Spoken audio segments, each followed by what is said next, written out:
दोस्तों, आज हम बात करेंगे फ्रांसीसी क्रांति के बारे में, जो विश्व इतिहास की एक ऐतिहासिक घटना है। इस क्रांति का गहरा प्रभाव न केवल फ्रांस और यूरोप बल्कि पूरे विश्व पर पड़ा।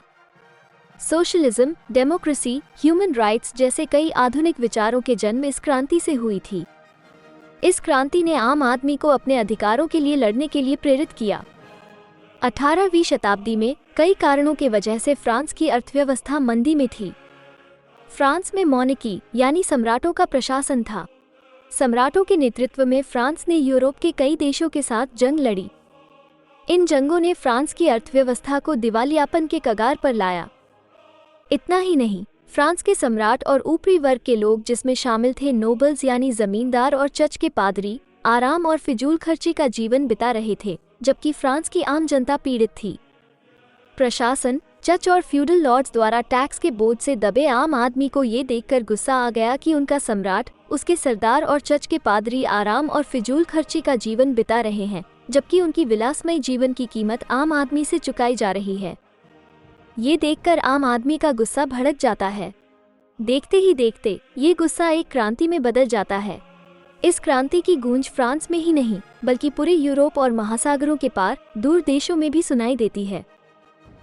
फ्रांसीसी क्रांति विश्व इतिहास की एक ऐतिहासिक घटना है, जिसका न केवल फ्रांस और यूरोप बल्कि पूरे विश्व पर गहरा प्रभाव पड़ा।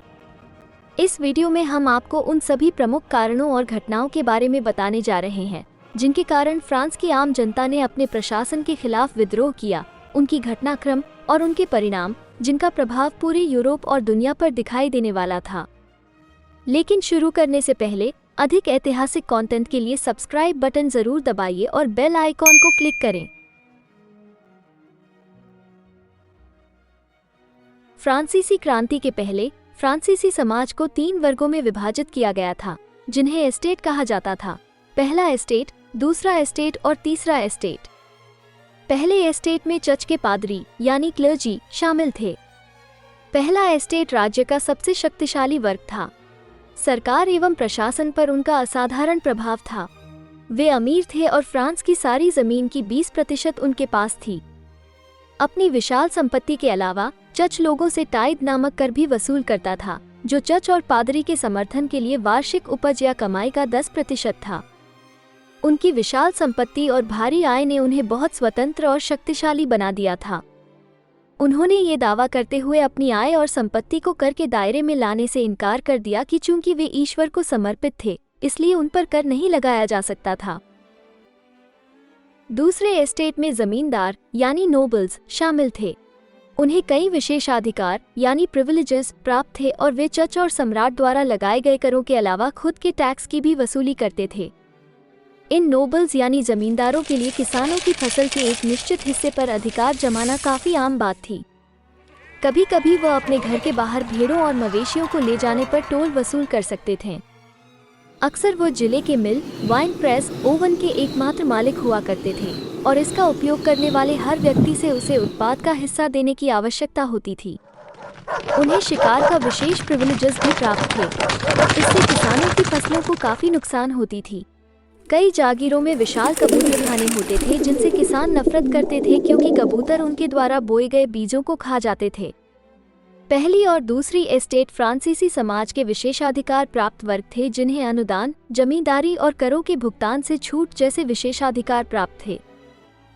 तीसरे एस्टेट में वे सभी लोग शामिल थे जो पादरी या जमींदार नहीं थे। इतिहासकारों का मानना है कि तीसरे एस्टेट के सदस्य फ्रांसीसी आबादी का लगभग 98% थे।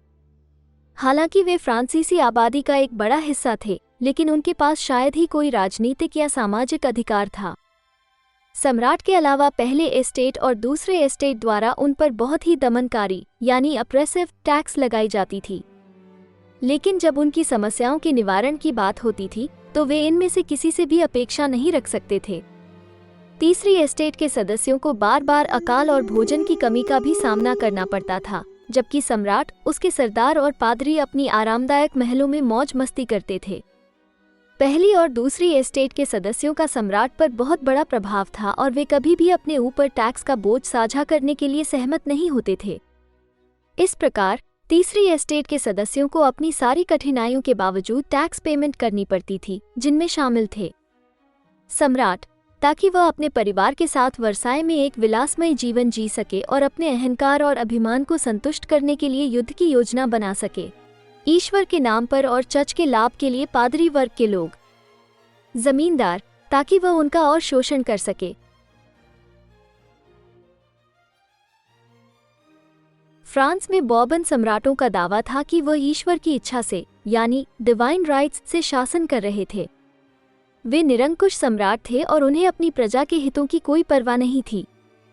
फ्रांसीसी सम्राट वर्साय में ऐश्वर्य, विलासिता और धूमधाम का जीवन जीते थे, जबकि आम आदमी को उनके सम्राट के वैभवशाली जीवन के लिए कई प्रकार के टैक्स के भुगतान करना पड़ता था और वे दुख में रहते थे। फ्रांस और इंग्लैंड के बीच लंबे समय से दुश्मनी थी। फ्रांस ने इंग्लैंड को नीचा दिखाने के लिए अमेरिकी क्रांति सहित इंग्लैंड पर महंगे युद्ध छेड़े थे। न केवल इन महंगे युद्धों से फ्रांस को कोई भौतिक लाभ नहीं हुआ, बल्कि उन्होंने राज्य को दिवालियापन के कगार पर पहुंचा दिया और राज्य पर कर्ज का बोझ डाल दिया। सम्राटों की प्रतिष्ठा और गौरव के लिए लड़े जा रहे कई युद्धों के फाइनेंसिंग के लिए सरकार ने फ्रांसीसी प्रजा पर विभिन्न टैक्स लगाए, जैसे टाई, विंगटिमी, गबेल, एड्स, ऑक्ट्रॉय, कॉवी और कैपिटेशन।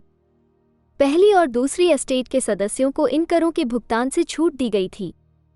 इसका परिणाम ये हुआ कि तीसरी एस्टेट को इन महंगे युद्धों और सम्राट के असाधारण खर्च और समृद्ध जीवन शैली का खामियाजा भुगतना पड़ा। इन विभिन्न प्रकार के करों का बोझ आम आदमी पर भारी पड़ गया, जिससे मौजूदा आर्थिक असमानताएं बढ़ी और आम जनता में अन्याय की भावना में तब्दील हुई। इससे आम जनता में प्रशासन और फ्रांस की फ्यूडल सिस्टम के खिलाफ आक्रोश की भावना और व्यापक सामाजिक अशांति पैदा हुई। तर्क का युग यानी 1715 से 1789 की अवधि को फ्रांसीसी क्रांति के फैलने का मुख्य कारण माना जाता है। जिन लोगों ने इस सामाजिक जागृति को लाया, वे स्वयं को फिलोसॉफ्स कहते थे। उन्होंने हिंसक क्रांति की वकालत नहीं की, बल्कि प्राचीन दुर्व्यवहारों के खिलाफ आवाज उठाई और प्रचलित सामाजिक और आर्थिक कुप्रथाओं यानी मैल प्रैक्टिसेस के रैशनल पर सवाल उठाया, जिससे जनता में सामाजिक जागृति पैदा हुई। जब हम फ्रांसीसी क्रांति की बात करते हैं तो कई फिलोसॉफ्स में मोंटेस्क्यू, वोल्टेयर और रूसो के नामों का विशेष उल्लेख होता है। इन फिलोसॉफ्स द्वारा लाई गई सामाजिक जागृति ने फ्रांस के आम लोगों को अपने अधिकारों के लिए संघर्ष करने के लिए प्रेरित किया। इस फैक्टर ने फ्रांसीसी क्रांति के फैलने में अहम भूमिका निभाई। यह महसूस करते हुए कि फ्रांस की अर्थव्यवस्था चिंताजनक स्तर पर थी, फ्रांसीसी राजा लुई 16वां ने फ्रांस को इस चिंताजनक आर्थिक स्थिति से बचाने की पूरी कोशिश की।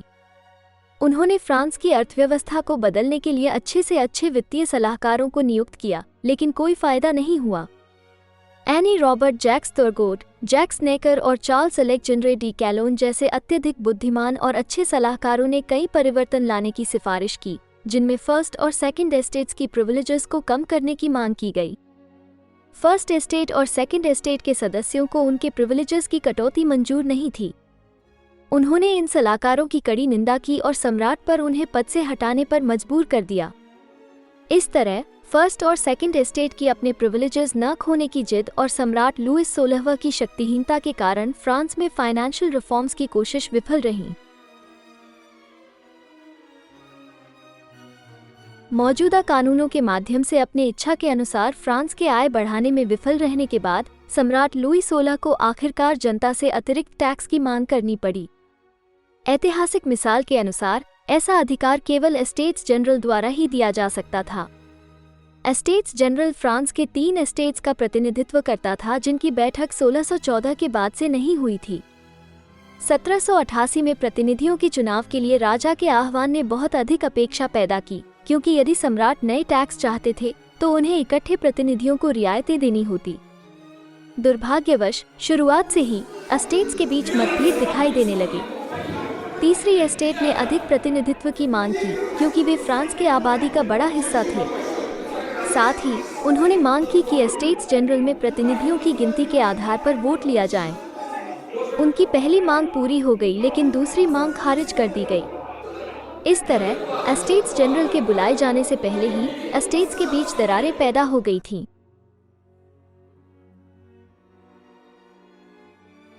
तीसरे एस्टेट की आबादी पहले और दूसरे एस्टेट की कुल आबादी से काफी ज्यादा होने के बावजूद उनकी प्रतिनिधित्व एस्टेट जनरल में सही मात्रा में नहीं थी और उन्हें पहले और दूसरे एस्टेट मिलकर एस्टेट्स जनरल में पछाड़ सकते थे। इसलिए एस्टेट जनरल की बैठक से पहले तीसरे एस्टेट के सदस्यों ने समान मतदान अधिकारों के लिए समर्थन जुटाना शुरू कर दिया, जो संख्या के आधार पर होना था, न कि दर्जे के आधार पर। तीसरे एस्टेट की राय थी कि आर्थिक और न्यायिक सुधार की सख्त जरूरत थी, लेकिन पहले और दूसरे एस्टेट्स के सदस्यों को अपने प्रिविलेजेस की कटौती मंजूर नहीं थी। जब बैठक बुलाई गई तो मतदान प्रक्रिया पर हो रही चर्चा तीनों एस्टेट्स के बीच खुली दुश्मनी में बदल गई। मूल उद्देश्य यानी मेन पर्पस जिसके लिए बैठक बुलाई गई थी को अनदेखा किया गया। यही नहीं, बैठक में सम्राट के अधिकार को भी अनदेखा किया गया। पहले और दूसरे एस्टेट्स को एक निकाय के रूप में बैठने और मतदान करने के लिए मनाने में असमर्थ होने के बाद तीसरे एस्टेट के प्रतिनिधियों ने एस्टेट्स जनरल से वॉकआउट किया। उन्होंने घोषणा की कि वे ही लोगों के एकमात्र सच्चे प्रतिनिधि हैं और खुद को फ्रांस की नेशनल असेंबली घोषित किया। 17 जून 1789 को की गई यह उद्घोषणा आने वाली संकट की पहली संकेत थी। सम्राट लुई 16 निर्णय लेने के लिए मजबूर हुए। उन्होंने पहले और दूसरे एस्टेट्स का पक्ष लिया। इसलिए जब 20 जून को तीसरे एस्टेट के प्रतिनिधि बैठक के लिए आए तो उन्होंने पाया कि एस्टेट्स जनरल के दरवाजे उनके लिए बंद थे।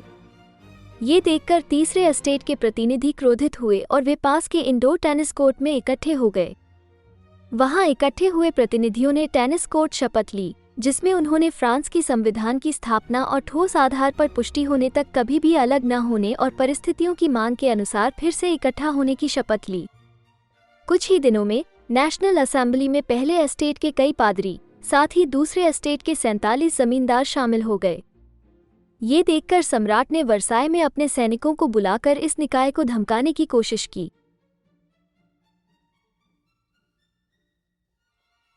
पेरिस के लोग तीसरे एस्टेट के उन प्रतिनिधियों के साथ एकजुट हो गए जिन्होंने खुद को नेशनल असेंबली घोषित किया था।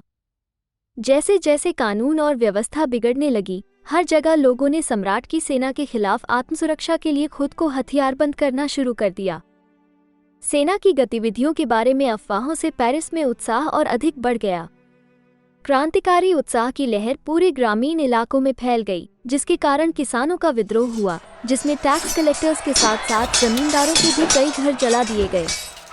14 जुलाई को पेरिस की एक भीड़, जिसमें असंतुष्ट श्रमिक, कारीगर और अन्य नागरिक शामिल थे, बेस्टिल पर चढ़ आए। बेस्टिल एक किला और जेल थी जहां हथियार और गोला बारूद रखा जाता था। यह एक ऐसी जगह भी थी जहां राजनीतिक कैदियों को रखा जाता था और निरंकुशता की निशान होने के बजाय इससे नफरत की जाती थी। भीड़ ने बेस्टिल से हथियारों की मांग की। जब इसके गवर्नर बर्नार्ड रेने डी लाउने ने हथियार देने से इनकार कर दिया तो भीड़ ने अंदर घुसने का प्रयास किया। गोलीबारी के बाद, जिसमें कई हमलावर मारे गए, गवर्नर आत्मसमर्पण करने के लिए सहमत हो गए। इसके बाद भीड़ अंदर घुस गई और किले पर कब्जा कर लिया गया। ये फ्रांसीसी क्रांति की शुरुआत की पहली निशान थी।